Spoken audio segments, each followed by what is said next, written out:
Alrighty, so there's been a lot of these Mandela effect videos that have popped on my YouTube a lot lately, and I believe there's always a reason for everything, and and it's actually been making me think a little bit, especially with some of the stuff that they're talking about. Um, I was literally just 2 seconds ago finished a video watching one from I believe it's the Angry Video Game Nerd. Same guy. I don't know if he still goes by that name or not. Um, but on his channel, put a link in the description at some point. I know I'm kind of in no hurry to do the put the links there, just because I'm doing it on an iPhone, so it's kind of a little more tedious. B, no one really watches my shit, so you know, it's whatever to me. I know that's not really a good attitude towards it because what if someone does stumble upon it and they want to see the video? And I've already voiced in a past video. Huh? Weird. Something on my leg. I don't know what it is. That I can't find a comment that was once left on my one of my other videos. But um, So I'm going to jump on this whole Mandela effect, if I called it right, because honestly, I'm tired. I'm about to I'm laying here trying to relax and whatnot. I haven't eaten, and I'm kind of debating if I want to go to bed or not. That's why I'm like laying in bed. That and my phone charger's in here, and my phone I should have plugged in before I left, but I didn't. So yeah. So the angry video game nerd, as I'm just going to call him, whether he still goes by that alias or not. Um, He points out a few things in movies that he recalls a particular way. And the funny thing is, one of the movies that he pointed out was Christmas Vacation. And growing up, that was a tradition that my father actually had for however many years while he was still a good parent, which kind of died off after a while. But he held the tradition that I want to continue myself once I can buy the movie, is watching Christmas Vacation basically just every year. Just simple as that, just a simple thing where just in December we watched Christmas Vacation at some point, if not a few times in December. And the nerd, he points out that there's a scene where Clark Griswold, he loses his shit over the decorations not working and everything in the movie, and he punches the Santa and kicks it a few times. And maybe I'm tired, but that actually does sound familiar. Um, but he said that he went and watched it again recently, and apparently he only punches it once, and then like kicks it, and that's the end of it. It never, goes back to Santa ever again. But I could have sworn he's punching and holding it down and kicking it and whatnot before punting it into the air. Um, I could have sworn that's how I remembered it too. That he kind of like stood there for a few minutes and just went at it with the Santa Claus. Um, so yeah, that is kind of trippy. Being someone who does believe in parallel universes and everything like that, um, makes me kind of wonder: are some of us from another universe and we just, or like a parallel Earth, and we just didn't notice that our dimensions like collapsed on each other, or something like that? Do they collapse every now and then? And so, just it makes me wonder. It would explain why technology has been able to progress so quickly. I mean, in 5 years alone, when you look at the evolutionary rate of technology, even from in my lifetime, which makes me sound kind of old, but I'm only 25. I turned 25 last December, um, in 2016. So when you look at it from in my lifetime, which I was born in 91, so yeah, you got the technology of the 90s, where we were still using cartridges and um, however way computers were. Um, Still very big and bulky monitors and, big size keys on the keyboard and the rolling, the little roller on the bottom of the mouse. Um, and we still had VHS tapes all the way up until like the early 2000s. I think like 2001 maybe. I know that I think Star Wars Episode 1 came out in 2001. I want to say, I could be wrong. I need to look it up. But that's on DVD and VHS.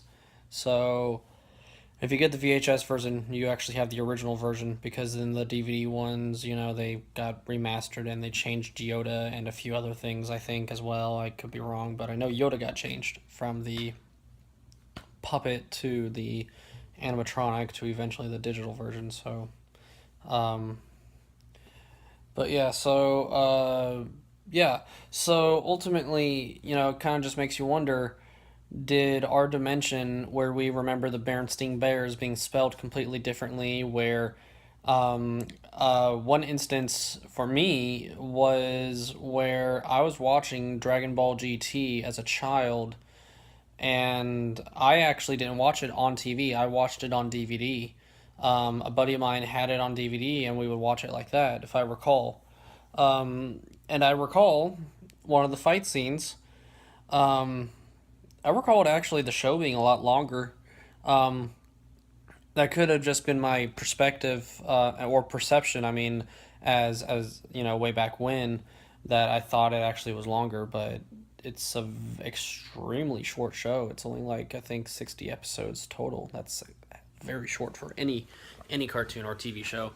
Um, but there was a few scenes in some pretty key episodes where I thought the dialogue was completely different, or that there was, like, not completely different, but like more was said than when I watched it recently, what ended up being said. Like, the the phrase was cut down and being a lot shorter, and the fight itself between him and Nova Shenron, I thought, like, a particular scene I thought went on for like a good, you know 15-20 minutes. It only took like 5 minutes. I'll point it out later when I have more energy and the proper equipment to do photo editing and whatnot. But yeah, I think I've experienced the Mandela effect myself, and it's a pretty trippy thing. I'm just going to leave it at that. So, also on another day, just because it is something that's going to kind of irritate me for a little bit. I'm pretty much, I think, just going to be irritated for a while, honestly, because life is getting better, personally. I'm getting a lot more hours at UDF, but at the same time, as good as things are getting in life, now that I'm living on my own and everything like that, and I can do my own budgeting and my own finances, and I feel like my old self in a sense of independence. Um, I still have this shadow weighing over me of the fact that Reina's name is on the lease, and as of right now, I can't afford to pay the rent on my own, 100% at least. So if she can, and I'm really worried, and stressing something bad, like more stress than I am worried, I think, or both. I don't know. I think it's just more stress, but still, that she's not going to pay her half of the rent. I mean, her name is on the lease. And I'm really pissed off about just the idea that she's not going to still help. Because, I mean, yes, we're broken up. And according to her, we're broken up. I don't need to help you. And da da da da da. You need to get a ride to work on your own. And da da da da da da da. We're not going to heal if we're constantly seeing each other. Da da da da da da. And that last part I believe is true. We're not going to heal if we are still constantly seeing each other. Um, but at the same time, she doesn't have to, how she's going about giving an attitude and blocking me on Facebook and everything, and just straight up, like she doesn't have me blocked. She apparently just made it to where I couldn't message her on Facebook. It said when I tried earlier today, because H&R Block, I guess she gave my phone number to, and they've been trying to get a hold of her a few times, and she works like right there, like in the same building. She works at the Sears in the mall in Eastgate, and so is an H&R Block is in there too. So I'm like, why haven't you done this yet? Outside the fact I know why, she's kind of just a lazy person and doesn't really care about anything that's not immediately in her face. So, but yeah, I am stressed out like no tomorrow over if she's going to help out or not, because like I actually am going to have this next paycheck, more than likely, I honestly want to say I'll have enough to cover my half of rent. She always bitched at me over being able to cover my half of rent, and which was really fucking stupid because like I didn't. She knew how much money I made every paycheck whenever I had a job, and she knew that I didn't make enough.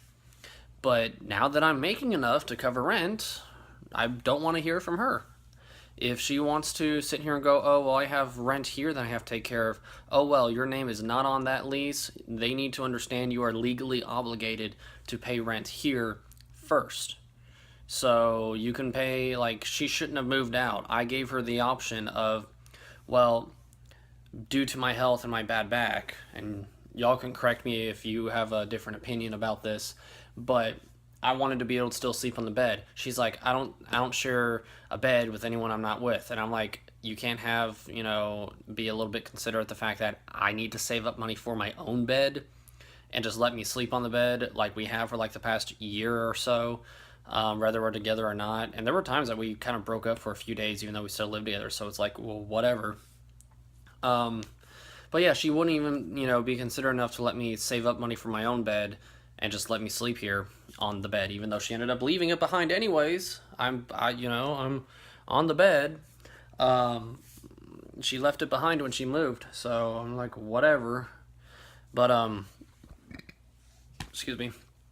But yeah, so she wanted to move out. She dropped me off at work and then texts me later and is like, yeah, I grabbed what I needed and I moved out. I'm like, really? Well, whatever. Fine, be that way. Because I did. I tried to tell it, like, look, this is what is going to help us financially as individual people. You stay here and, save up however much money, pay the half rent, now that I'm able to pay the half rent.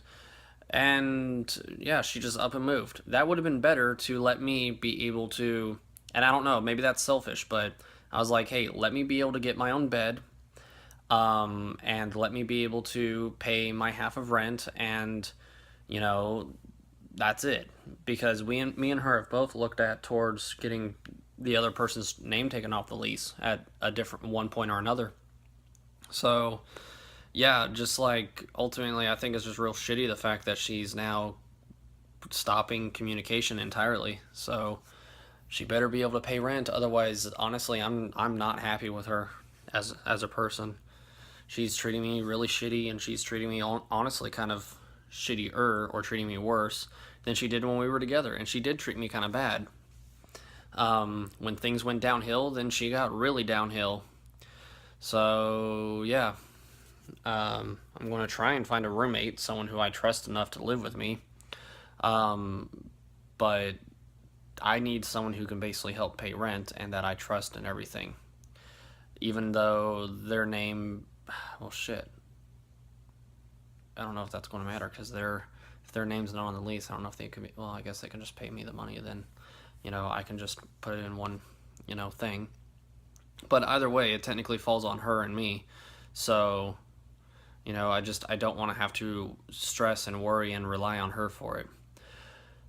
Let me know if you think that's understandable, and let me know if you have had any other Mandela effects happen to you in your life, and I will post a part 2 to the Mandela effect when have a little bit more rest in me. I didn't sleep very well last night. I don't know why. I didn't. I think it's adjustment issues. Someone stayed over, and I didn't sleep because it was a person I'm not used to. I think I was like that when me and Raina first got together. I didn't sleep for a day or two because I just had to adjust. But I'm already at 15